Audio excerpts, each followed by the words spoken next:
Tony and Jennifer wants to empower your family about franchise. It really is a no-brainer. In fact, I'm getting ready to talk myself into getting another group or two because I'm so excited about that. Hello, everybody. It's Tony Harris Taylor and San Diego. Then you ran me down here in Dallas. So I had.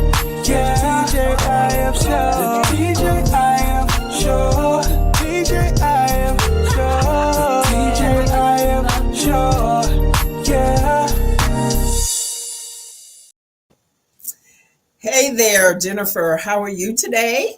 I'm good, Tony. How are you? I'm doing great. I hope y'all are grooving to our theme song. Our theme song, I'm predicting is going to be like the Fresh Princess theme song, where when people hear it, they're going to be like, oh, hey. I think I was more mesmerized today than before. I don't know why, because I love that show. I love that intro. Today is Friday, July 22nd. Wow, this month is getting away.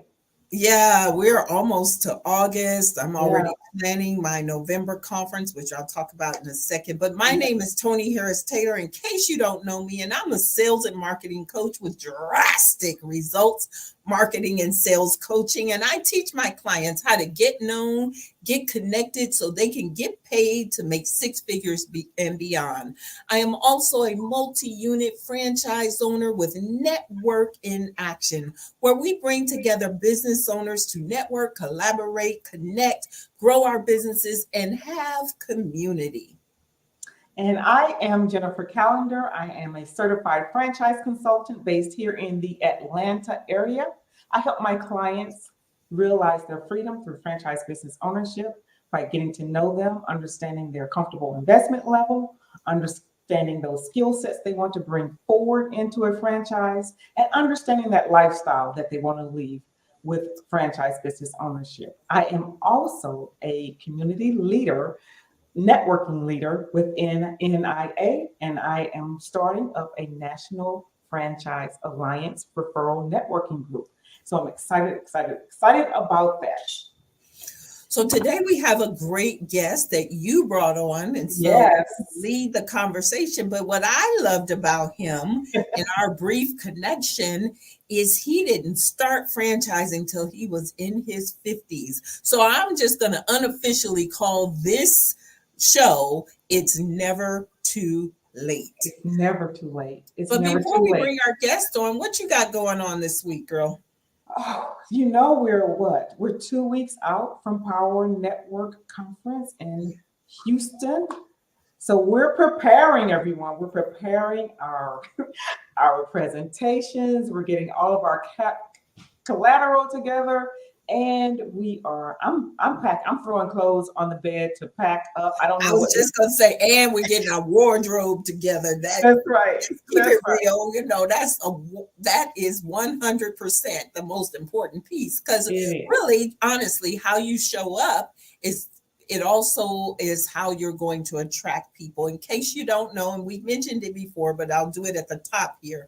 Power Networking Conference brings about 1,000 Black entrepreneurs together to network, of course, educate about wealth, health, and being able to leave a legacy. And for this first time ever, he's doing a duo speaker, and that'd be us.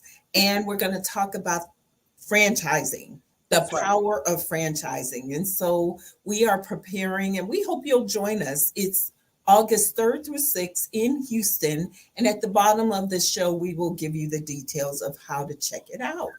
But are you ready to bring our guest to the stage? I am ready. I'm so excited. Yeah. I'll let you introduce him. I don't even know how to start this conversation, because Brian and I, we've been connected for such a short time, but every conversation we have, we just pour into each other.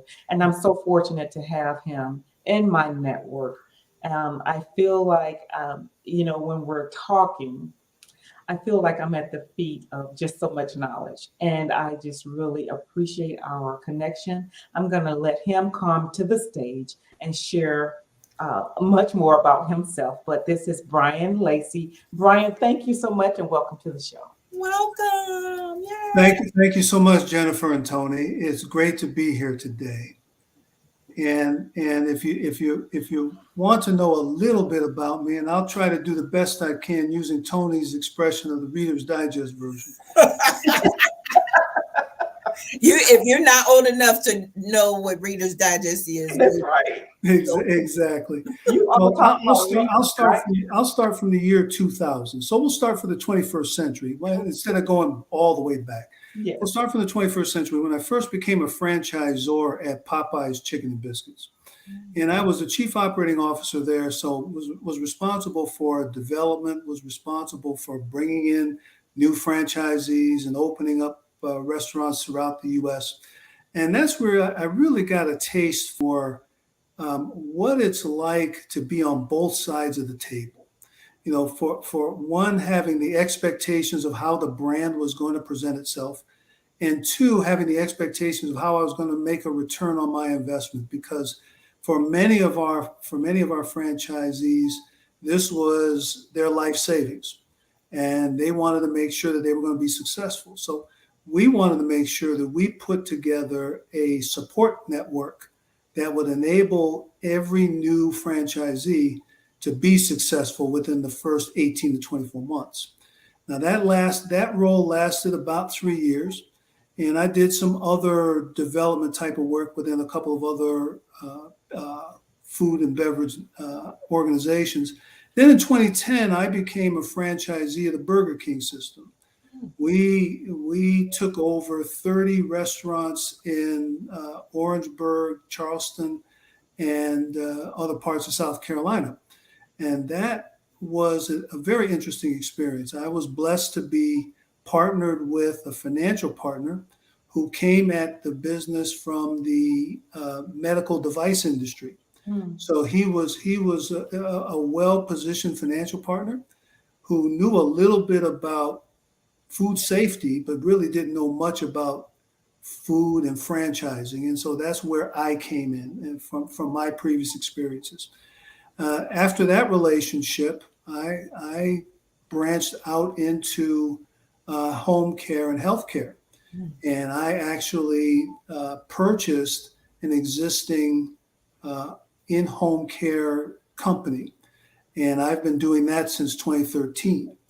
And then in 2015, got into the airport business and put a bid together to try to get spaces at Atlanta Airport, and was fortunate to win a location for Dunkin Donuts in Concourse A, one of the busiest concourses in the U.S., quite honestly. So we've been operating there since 2018. We had a pretty big hiccup with COVID, but we're rebounding now, and we're about 80% of where we were pre-COVID, and that's been a blessing for not only our customers but also our franchise partnership. So that's kind of the Reader's Digest version of franchising for Brian Lacey, and I'm open to answering any questions you might have. So you proudly told me before we started the show that you didn't get your franchise till you were in your 50s. What were those ages again? Well, that's right. In 2010, I turned 57. Let me do the math. And I can't do the math that fast. and 2013, when I purchased the home care business, I was 60. Okay. And so if we do the math, next year I will turn 70. So some may say that I'm a late bloomer, but what I've done throughout my career is I've taken where I've been able to find a place, learn as much as I can, and I found that there's so much relevant learning across the business. So, for example, part of my career, I was in HR and I was the manager of comp and benefits. Well, I moved from HR to retail marketing using the same tools I had in comp and benefits. So using statistics and understanding the difference between business decisions for employees versus business decisions for customers, using those same tools made that switch. So if we can find commonality and similarities to the things that we're doing, it opens up a lot of opportunity for everybody. I totally agree. And I always talk about, Brian, identifying those transferable skills that you've leveraged in corporate, because somewhere in business, you can leverage those same skills if you can make that translation, right? Absolutely. Absolutely. So, and you talked about, so when you gave us the Reader's Digest version of your past, you talk about your experience with Popeyes and then with Burger King. I think, I honed in on a couple of things that you were already tapped into, and correct me if I'm wrong, a strong network that made these kind of opportunities available to you. You want to talk about that from a network perspective and where you were in those relationships. Thank you, Jennifer. At that time, because I had been a franchisor and because we were on such an aggressive development schedule, I knew lenders, I knew supply chain people, I knew construction people, I knew real estate people. So I could pick up the phone if I had an issue or a problem. I could pick up the phone and find the right resource.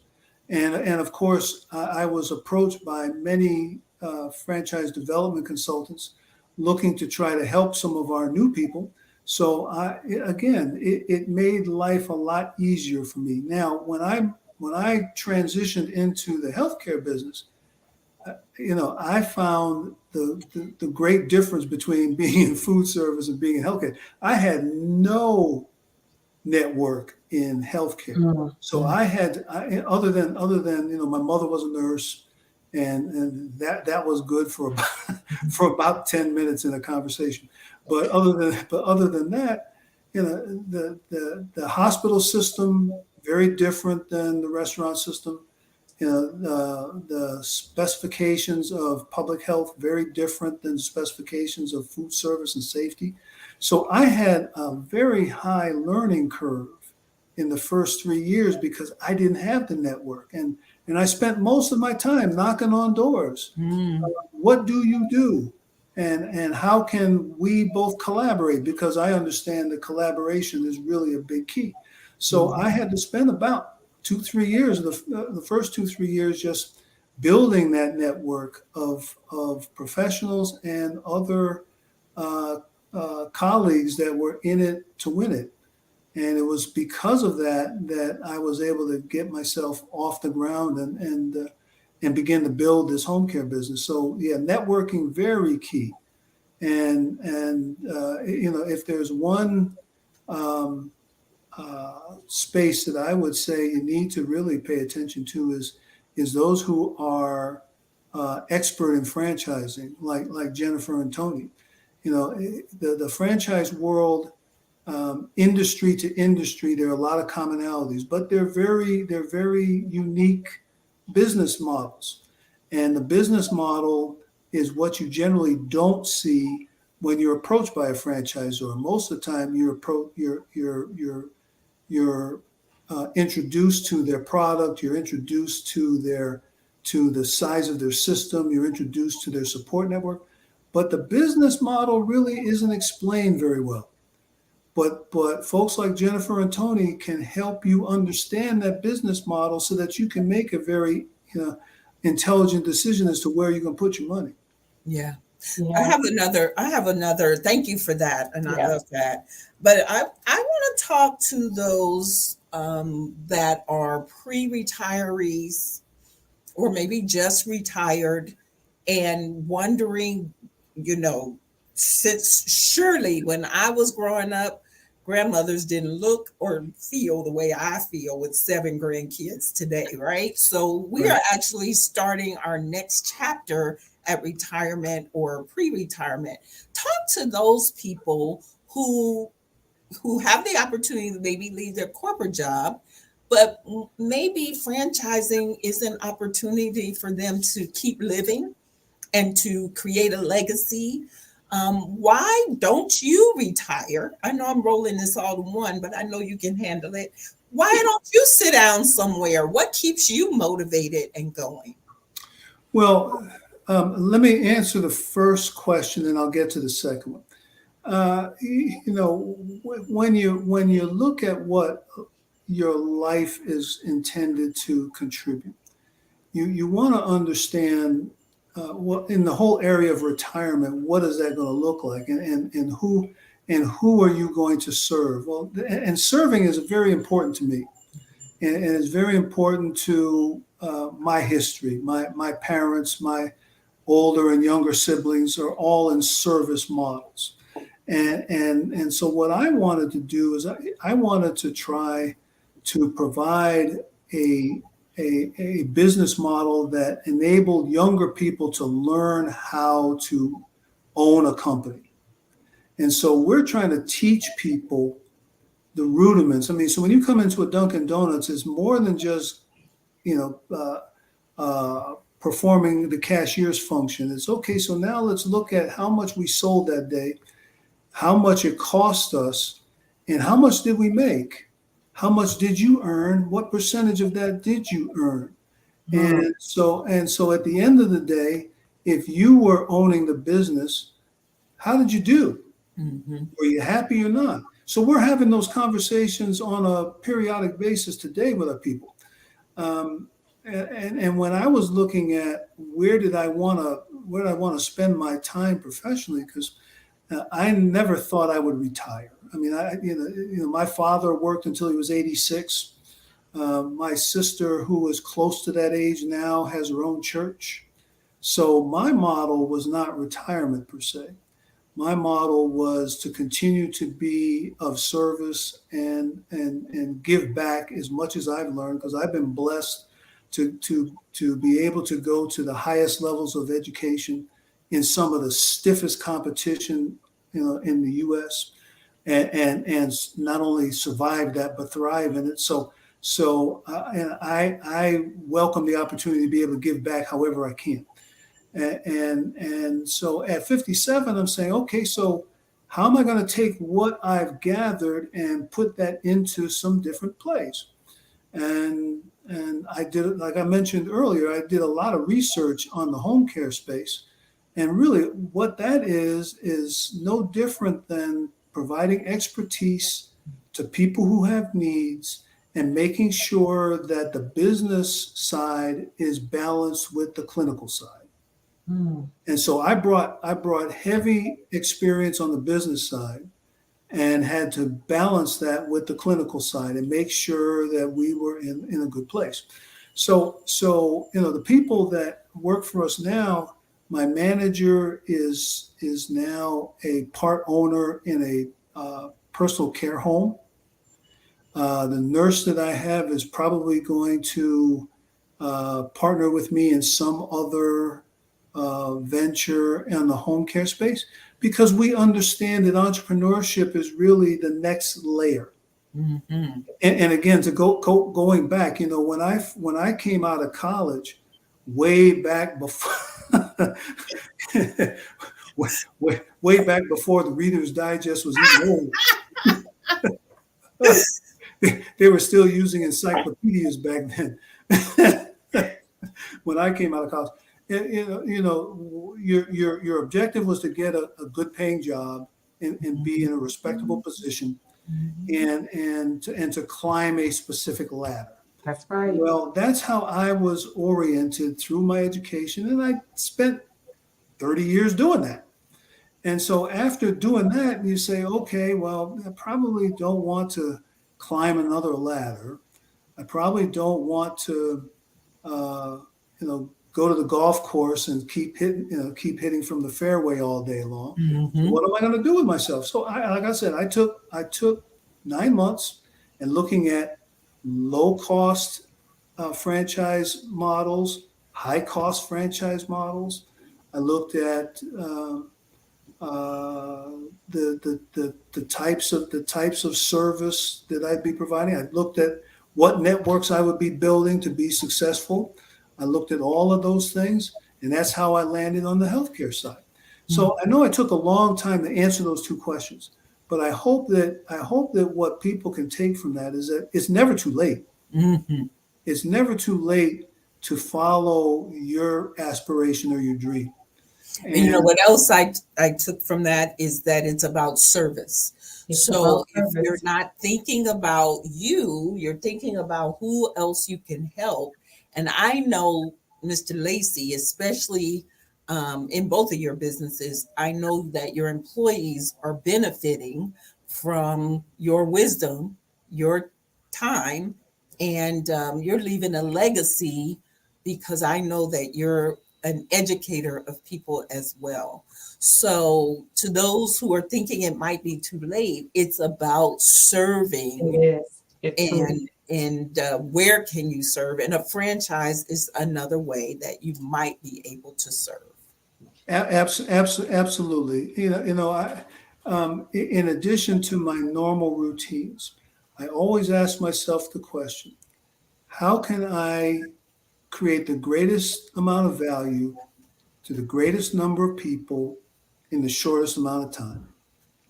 And the franchise model enables me to do that. I see 600 people every day, 7 days a week. And if I can put a smile on their face or have the people that work for me put a smile on their face, we've had a good day. And if I can provide some education to the people who are putting the smile on these people's faces and help them be better off than they were before they came through the door, that's, I've fulfilled my mission. So absolutely. Absolutely. So with that, I have to ask you, yes. Since you have the business in the airport, what challenges or opportunities did that present versus having a business external to an airport location? Getting into the airport is a process that is unique. To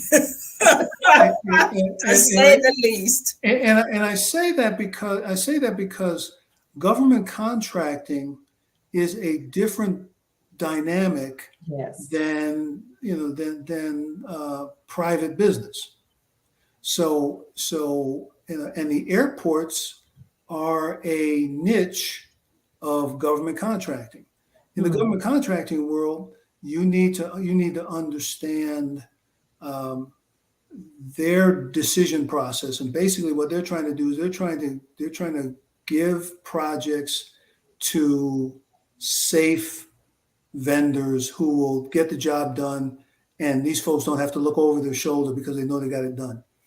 And so you have to have the credibility that says, not only can I do what you're asking, but let me show you what I've done before, and let me show you how I've done it, and let me show you what results I got, and let me show you why it would be a good decision to choose me for this particular assignment. And so you've got to be ready for that pitch, not only orally but also in writing. And in the airport space, many of our proposal responses are, D-size binders. So we're shipping boxes and crates of material so that we can show that we're not only credible but also competent to be able to deliver on the results. So when I show up for a food and beverage project, I'm fortunate that I can say I've been in the food and beverage space since 1977. Wow.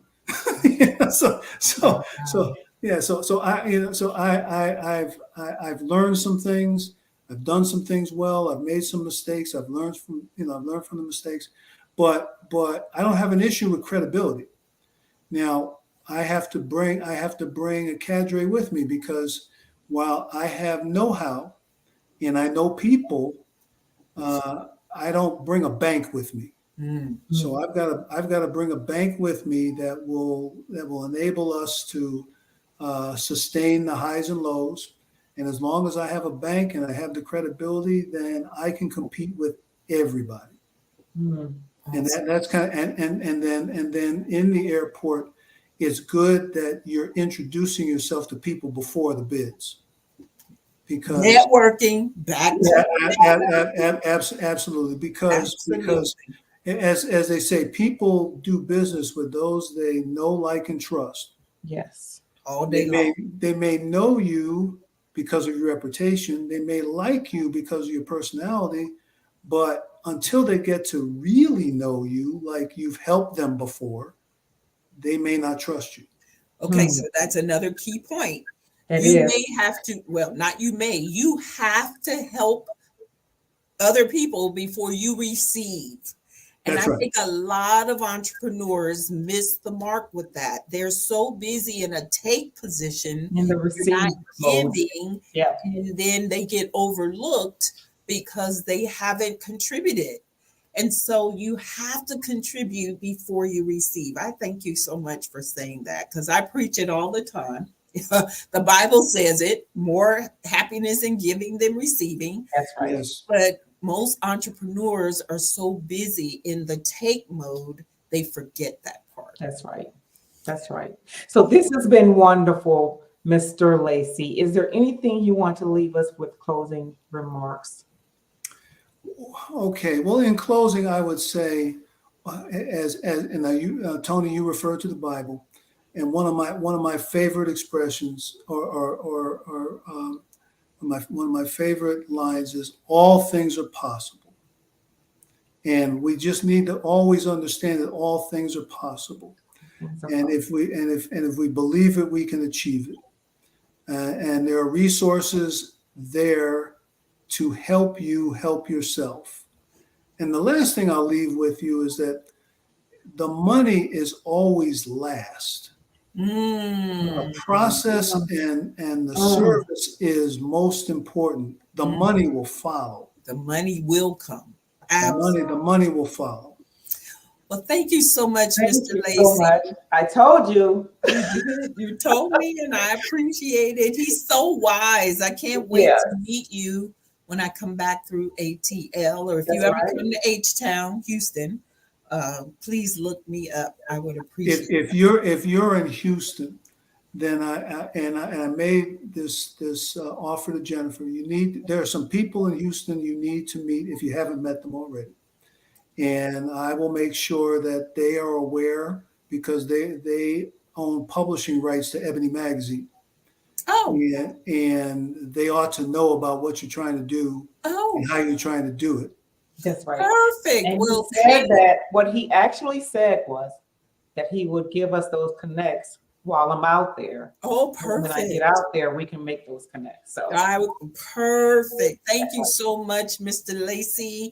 We appreciate you. We're going to take you off stage, but please hang out in the background, if you will, for a minute while we close out the show. Absolutely. Thank you so much, sir. Thank you. Wow, you are so good at picking great guests.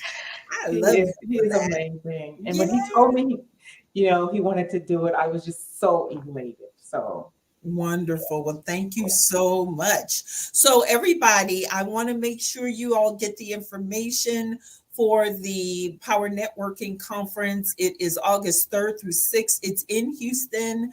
If you're already in Houston, one of my followers, you can get in by volunteering. So if you want to volunteer, get in touch with me and I'll hook you up with the volunteer coordinator. Or if you want to participate as a participant, please let me know and Jennifer know, and we will get you a ticket. All right. And then if you want to know the 7 steps to franchise ownership, go to tjifshow.com and download our free gift to you, 7 steps to franchise ownership, tjifshow.com.